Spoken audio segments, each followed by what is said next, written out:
Bem, pessoal, para quem não me conhece, meu nome é Francisco, eu exerço a função de consultor especialista da cultura do café na Copecitrus, fico sediado na região do Polo 4, que é o Alto Paranaíba e também Triângulo Mineiro. E nós vamos falar, por esses próximos 30 minutos, dos cuidados na pré-colheita do café. O produtor, geralmente, cuida da lavoura ali, mesmo antes da floração, lá para o mês de setembro, outubro em diante, pensando naquela safra, naquela próxima safra. Então, alguns cuidados devem ser tomados logo que antecede essa colheita. A colheita é o momento mais aguardado pelo produtor de café. Então, alguns cuidados devem ser tomados. Como nesse próximo slide, dá para perceber, uma cena corriqueira aí da época de colheita, principalmente na região montanhosa, onde o uso de máquinas automotrizes ou de arrasto não fazem a colheita mecânica, daí de um colaborador aí, de um boia-fria, fazendo a colheita do café no pano. Esse é um café que foi colhido por esse boia-fria. Isso aí é uma mensagem, é uma cena corriqueira aí, principalmente na região de montanha. E do lado direito, uma foto que mostra um café já em um estado bom de maturação, que poderia estar sendo colhido esse café. E é sobre esses assuntos que nós vamos falar, além dos tratos na lavoura, que antecede a colheita, também os tratos de maquinário e de equipamentos, como secadores, terreiro, para estar auxiliando na colheita do café. E no próximo slide, a gente mostra uns pontos a ser observado na lavoura de café antes do ponto de maturação, antes daquela foto anterior que eu mostrei aí, do café já está no estágio de cereja. O proprietário da fazenda, ou o gerente, o colaborador, ele tem que verificar antes da colheita como está a situação das estradas que chegam da lavoura até o terreiro de café, onde esse café vai ser secado. Como que está a questão de pontes, de mataburros, de colchetes. Muitas propriedades não possuem a máquina colhedora, geralmente essa máquina é terceirizada, e ela chega na propriedade, o produtor ou o gerente já tem que saber em qual talhão que ela vai começar, já tem que saber aonde que está o café que está no estágio mais avançado de maturação para que essa máquina entre colhendo. E o transporte dessa máquina, chegada dessa máquina até no talhão, não pode ser prejudicado ali por uma porteira, por exemplo, que pode obstruir a entrada, a porteira é muito estreita, já tem que ser sido observado isso antes, para que quando a máquina chegue na propriedade para fazer a colheita, ela já esteja pronta para começar a trabalhar. E não ter que ficar fazendo reparos.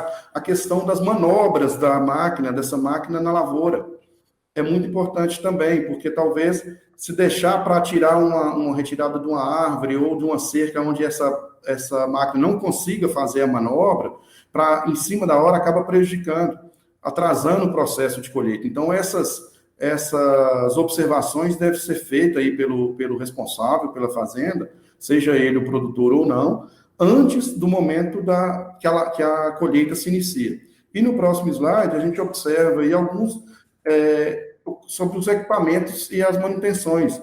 Muitos equipamentos, colhedoras, seja ela da árvore ou do café de chão, carretas, só são usadas nesse curto período de tempo, que é entre os meses aí de final de abril, início de maio, até no mais tardar em setembro, que é o curto período de tempo da colheita. Esses equipamentos ficam parados o resto do ano. Então, é interessante para que o produtor, para que não tenha nenhuma surpresa desagradável no decorrer da colheita, que quebre as polias das máquinas, correias, enfim, que faça a manutenção preventiva antes do início da colheita, já tenha sido feita a manutenção, troca de óleos, troca de filtros dessas máquinas aí, das carretas, dos tratores, para que não aconteça nenhum atraso na época da colheita. A questão de secadores, observar a questão de fornalha, se está pronto para começar já a trabalhar. Isso tudo porque esses equipamentos ficam parados na maioria da época do ano. E só é usado nesse curto período da colheita, então por isso que seria essa revisão antes do início da colheita tem que ser feito. E já no próximo slide a gente continua aí falando que a questão dos termômetros, dos secadores, que tem que ser verificado antes, as correias, bicas de jogo dos secadores, isso é muito importante para que no decorrer da colheita não tenha que ficar fazendo reparos, indo na cidade comprar equipamentos para que seja reparado esses danos. Geralmente esses equipamentos eles ficam, né, em alguns barracões que nem sempre tem acesso de pessoas ali corriqueiramente. Então, seria interessante estar olhando questão de vazamento, de goteiras, para que não aconteça nada de imprevisto ali, uma chuva, por exemplo, nessa época da colheita, poder prejudicar todo o andamento da colheita. Questão de iluminação, as fazendas, na época da colheita, trabalham até mais tarde, até 8, 9, 10 horas da noite. Então, tanto a iluminação dos barracões, também do terreirão lá fora, onde esse café deve ser manuseado e manipulado para que chegue no estágio de seca. Né? O fornecimento de água para o lavador deve ser verificado com antecedência. O lavador é uma importante ferramenta para ser usado na colheita, nós vamos falar dele mais para frente, e o fornecimento de água tem que estar contínuo, não pode deixar para depois que o café já começou a colheita, para que vai fazer algum reparo aí em relação ao fornecimento de água para os lavadores. Já no próximo slide a gente mostra também a relação de equipamentos, né? Os terreiros de café são usados somente para essa finalidade, secar café no período da colheita. E é normal que aconteça trincas nesse terreiro, que nessas trincas germine alguma erva daninha, e isso tem que ser limpo antes da chegada do primeiro lote de café no terreiro, seja o terreiro pavimentado, de lama asfáltica ou de concreto, para que ele não esperar para fazer a manutenção, a limpeza desse terreiro depois que está chegando os primeiros lotes de café vindo da lavoura. Então, tem que ser feito isso com bastante antecedência. Assim como também as grades aí das moedas, onde vai despejar esse café que chega da lavoura. A iluminação, nós já falamos, tem que estar toda a iluminação ali dos postes e dos barracões funcionando, para que não tenha nenhum imprevisto. Né? A retirada dos grãos deteriorados da safra anterior. É normal que o último lote de café que foi secado no terreiro, ou no secador, ou lavado no lavador de café, sobra aqueles resíduos que ficam nos cantos dos últimos cafés da safra anterior. Se o produtor não fizer essa limpeza antes desses equipamentos, seja dos cantos do terreiro, dos lavadores, dos descascadores das máquinas aí, esse café, esse primeiro lote de café que chegou na colheita desse ano, vai ser contaminado com frutos deteriorados da safra anterior. Então, essa limpeza tem que ser feita antes da colheita. Isso é normal, o fundo dos elevadores, das moedas, está com frutos da safra passada. Esses frutos já estão totalmente deteriorados, vai apenas contaminar, servir para a contaminação do próximo lote. E fazer asepsia de alguns equipamentos, como lavador, colhedoras, secadores, com um produto específico para isso. Hoje existe no mercado os produtos aí feitos e registrados para a cultura do café, para estar fazendo essa desinfecção desses equipamentos aí, para que não contamine resíduos da safra anterior, contamine os novos frutos que estão chegando nessa nova safra. Já no próximo slide, a gente está falando aqui de alguns pontos aqui positivos de começar a colheita, né, com a baixa porcentagem de frutos verdes. É muito importante que o produtor inicie a colheita com essa baixa porcentagem de frutos verdes, porque quanto mais frutos estarem no estágio de maturação adiantado, como cereja e seco, menor vai ser o repasse, menor vai ser o desgaste, que ele vai ter que repassar a lavoura colhendo esses frutos. Então, o fruto com estágio de maturação cereja e mais seco, esse repasse vai ser menor, porque a planta, que ele vai sair da planta com mais facilidade, os frutos. E, com certeza, também esse café, depois de limpo, de beneficiado, lá na mesa provadora do classificador, ele vai apresentar também um café com maior qualidade.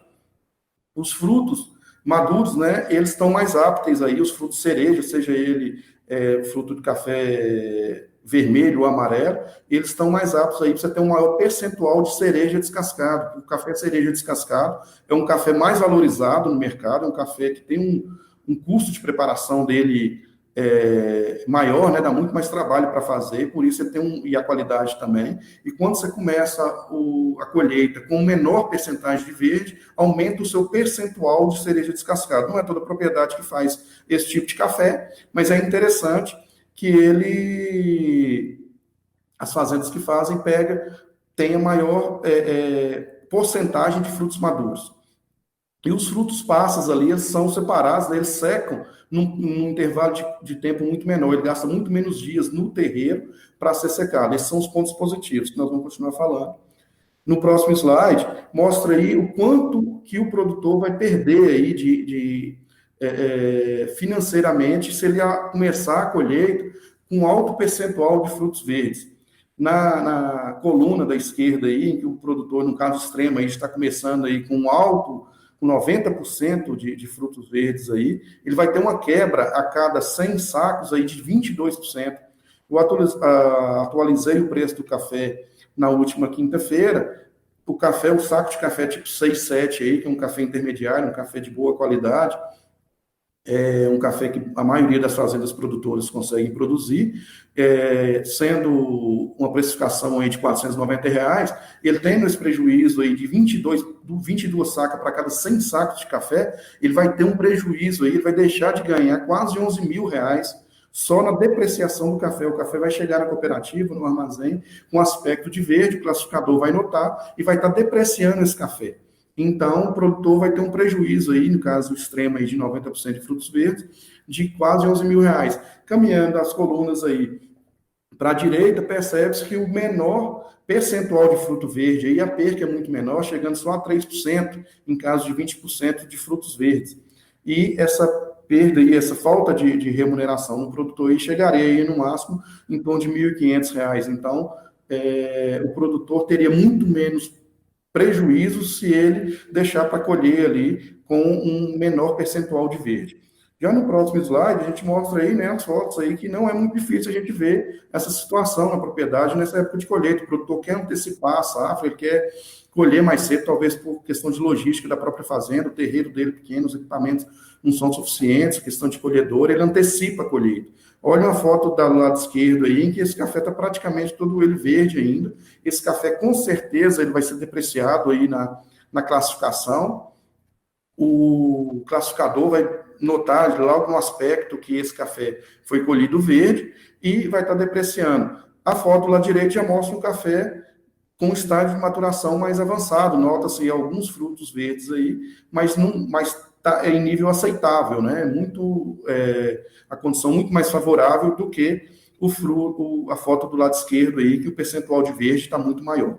E passando para o próximo slide, a gente vai falar aqui um ponto negativo, né? Quais são os pontos negativos de iniciar a colheita aí com alto percentual de frutos maduros, que já é o oposto. O produtor aguardar demais para entrar colhendo.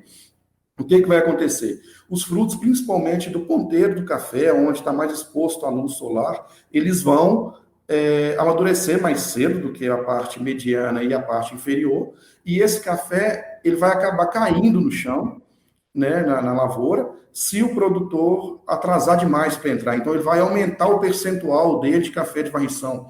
O café de varrição também é depreciado no mercado, porque ele tem a qualidade comprometida, uma vez que ele ficou dias ali no chão da lavoura, sendo exposto ali à contaminação, à sujeira, e o classificador também vai notar que é o café de varrição. E se o produtor atrasar demais para entrar na lavoura fazendo a colheita, ele vai acabar aumentando esse percentual de café de varrição.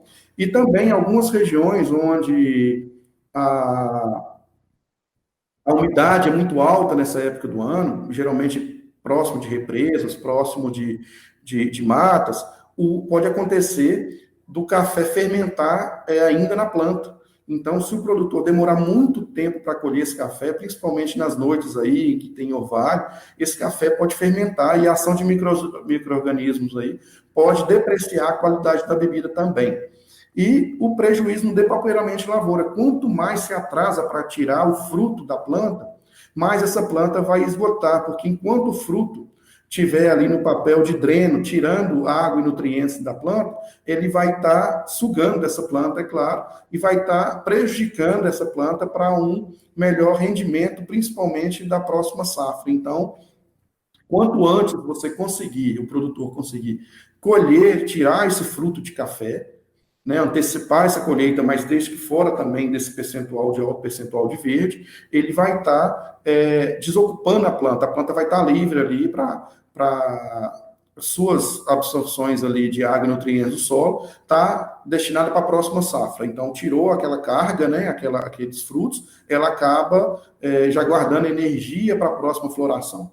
E no próximo slide, a gente tem é só para mostrar aqui os cuidados aqui com a colheita semi-mecanizadas, que é nas regiões onde eu falei no início da apresentação, em que a máquina colhedora não entra, ela está devido à declividade, né, do terreno. As mãozinhas derriçadeiras aí, que é uma ferramenta muito usada, principalmente aí nas regiões de mais acidentadas, esse equipamento aí é usado, ela é semi-mecanizada porque necessita de mão de obra para tá executando essa máquina. E essa máquina, se ela bem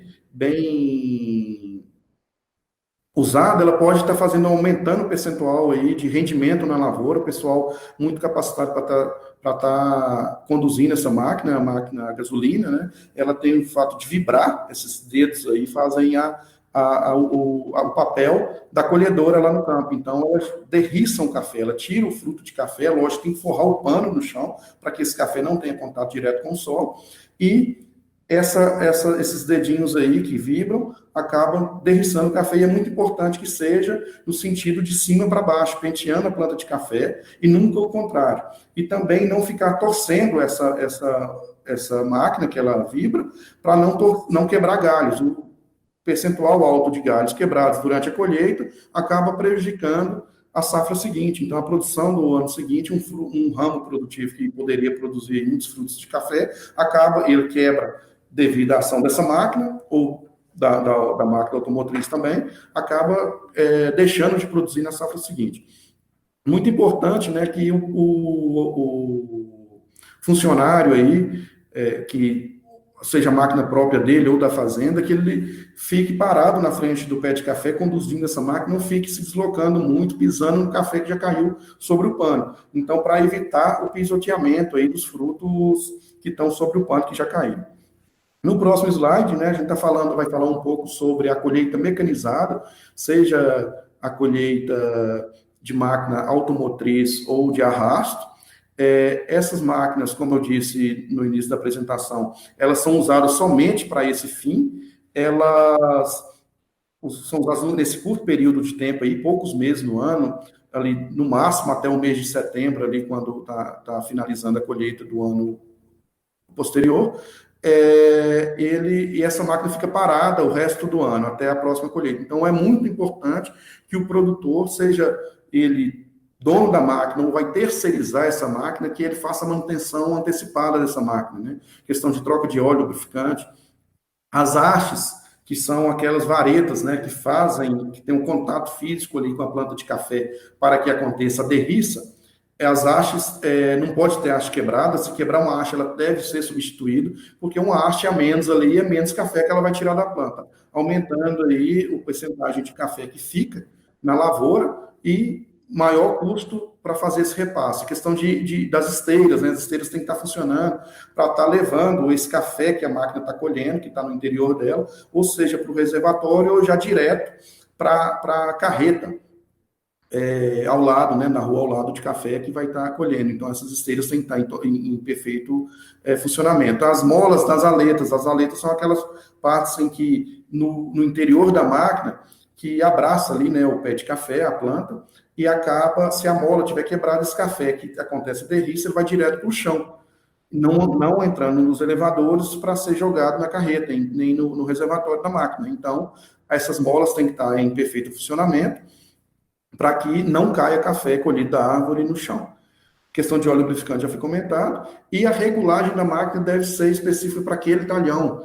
Uma propriedade de café tem cafés de várias idades, de várias variedades distintas, então essa máquina deve ser regulada lá no tempo real, ele não pode começar a colheita de um determinado talhão de uma lavoura de 15 anos de idade, com determinada vibração, com determinada velocidade, e acabar na lavoura mais nova, ali para a terceira safra. Então, essa regulagem, caso a planta seja no poste mais baixo, tem que descer essas hastes, essas hastes que fazem o trabalho aí de retirada dos frutos até no ponteiro do café. Isso tudo tem que ser feito antes de começar a colheita em um determinado talhão. E nós já falamos aí em relação à quantidade de frutos verdes, né? Para colheita mecânica e acima de 30%, acaba ficando 30% de fruto verde, acaba ficando muito fruto para trás, a planta não consegue, a máquina não consegue tirar esse fruto da árvore e acaba o produtor gastando mais dinheiro aí em relação a repasse.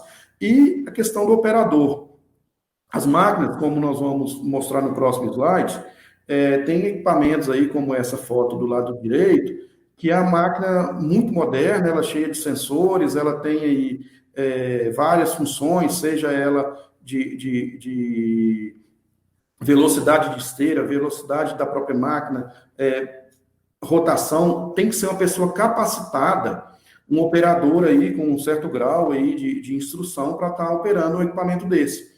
Então, sendo uma pessoa mais capacitada para estar conduzindo, né, um equipamento como esse, que é um alto investimento, ele vai ter um melhor rendimento aí na colheita, vai desgastar muito menos a planta de café, porque é uma cultura perene que tem que produzir na safra seguinte. Coloca um operador que não tem a habilidade para isso, ele acaba aumentando demais a vibração onde não tem necessidade, aumentando a velocidade, enfim, trazendo um desgaste maior para a planta de café e não tendo uma colheita aí, de um rendimento que poderia estar oferecendo a máquina um equipamento como esse.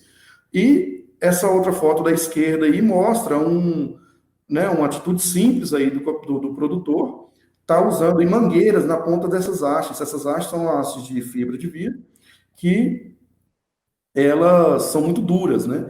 O fato de colocar essas mangueiras ou dedeiras de silicone na ponta de cada haste dessa, o impacto na planta de café é muito menor. Então, acaba desgastando menos a planta de café com essa atitude aí, de estar colocando ou dedeira de silicone ou mangueira na ponta das hastes.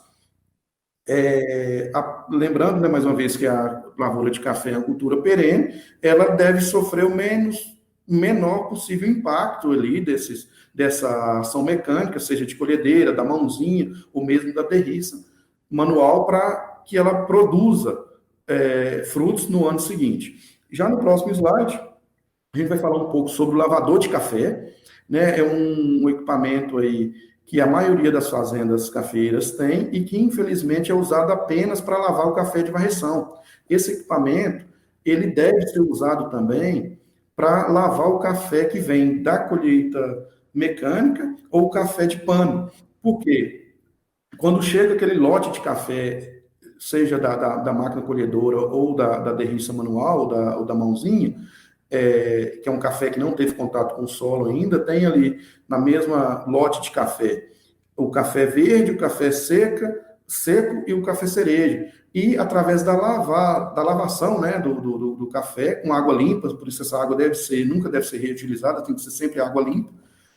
Esse café, além de lavado, ele é separado por densidade. O café seco, que ele vai flutuar e ele vai para uma outra parte desse lavador, vai sair numa outra bica, ele vai ficar menos tempo no terreiro, então ele vai ajudar o produtor em gastar menos tempo no terreiro. O café mais atrasado, seja o café verde ou o café cereja, ele vai gastar um certo tempo, enquanto o outro café seco ali, que ele já está mais adiantado, ele vai ser separado. Isso sem falar na qualidade. Os classificadores de café aí falam que o café sendo lavado, mesmo o café de pano, o café de colhedora sendo lavado, ele entrega uma melhor qualidade. E Esse café, logo depois de lavado, seja ele o café vindo direto da colhedora ou de pano, e também o café de varrição, ele deve ser espalhado imediatamente no terreiro de café. Ele não pode ficar ali naquela umidade alta na carreta e muito menos dentro do secador, dentro do lavador, perdão.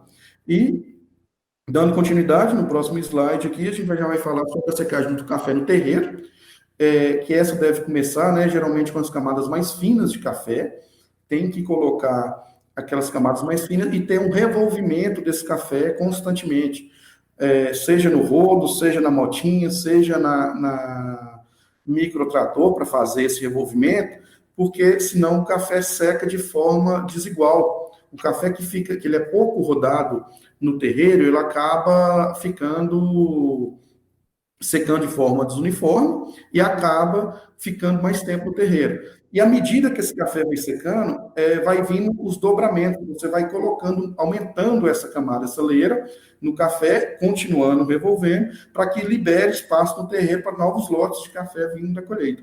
Então é muito importante que esse café seja aumentado, né, as colunas, a camada aí, espessora, vai aumentando à medida que esse café vai secando e sempre sendo revolvido por várias vezes ao dia. No próximo slide, ainda sobre a secagem do café no terreiro, esse café, ele deve, quando tiver aí em torno de 20% a 35% de umidade, essa questão dos dias aí é facultativa, porque dependendo da região, os dias aí pode estar nublado, pode estar até com ameaça de chuva, então demore mais tempo, de 5 a 7 dias aí, esse período de meia seca.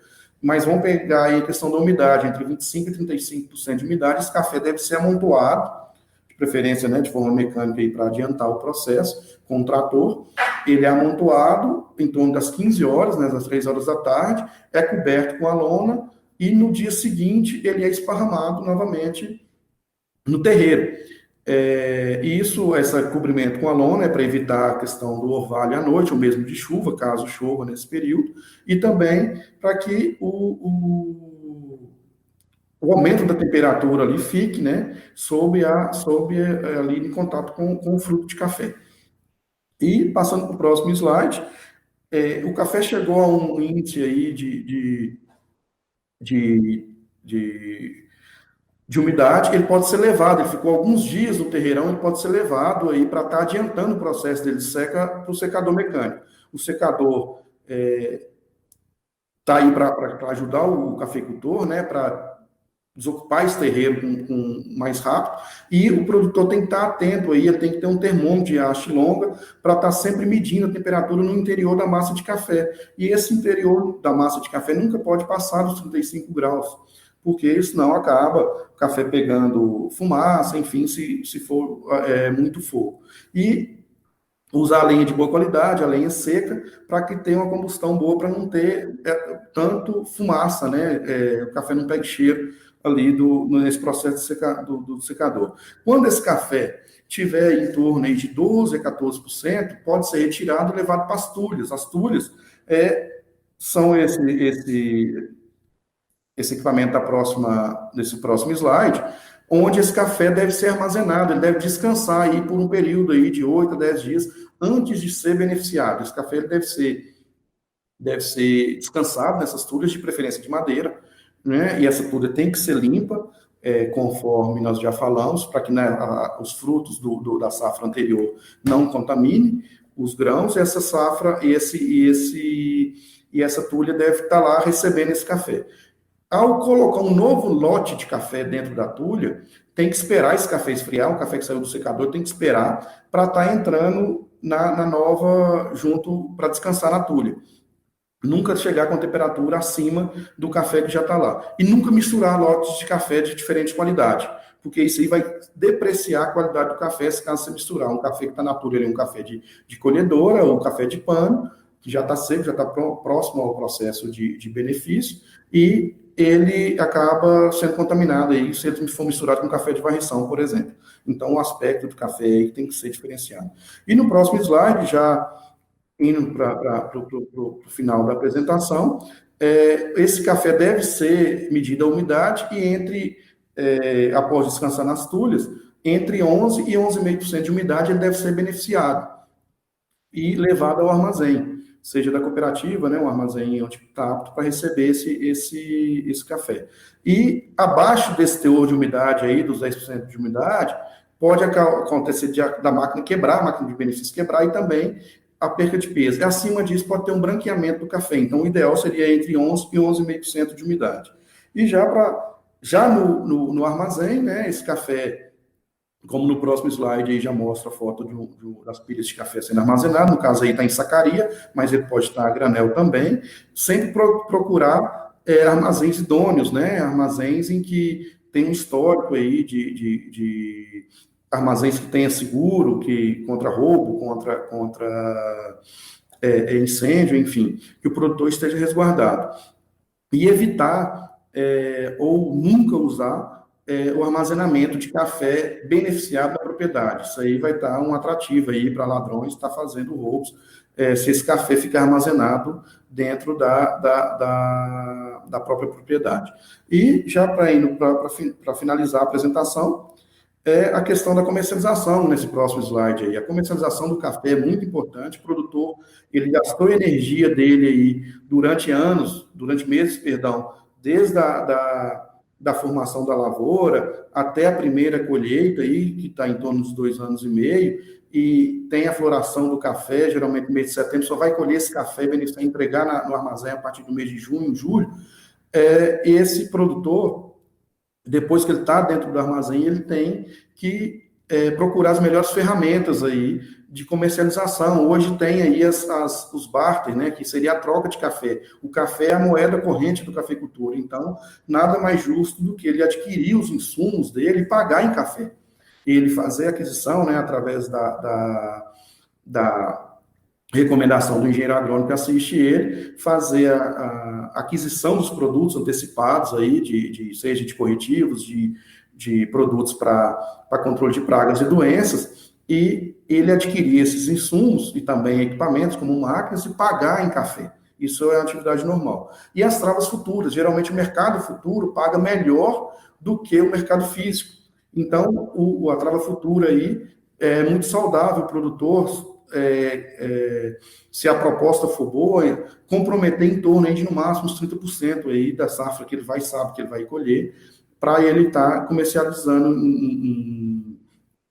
na moeda futura, no mercado futuro, que ele vai, para ele ter uma melhor remuneração do que o café vendido no físico. O café vendido no físico, depois de ter colhido, beneficiado lá dentro do armazém, ele está chegando um mundo de café no mercado, cafés novos, então o mercado tende a esfriar e o café e o produtor não ter aquela remuneração que ele gostaria. Mas é muito importante que ele tenha o custo de produção dessa saca de café na mão. Seria importante ele ter a gestão da propriedade dele, de saber quanto que ele gasta para produzir uma saca de café, quanto que ele está gastando, que seria o mínimo que ele poderia vender essa saca de café, que é uma ferramenta também bastante importante.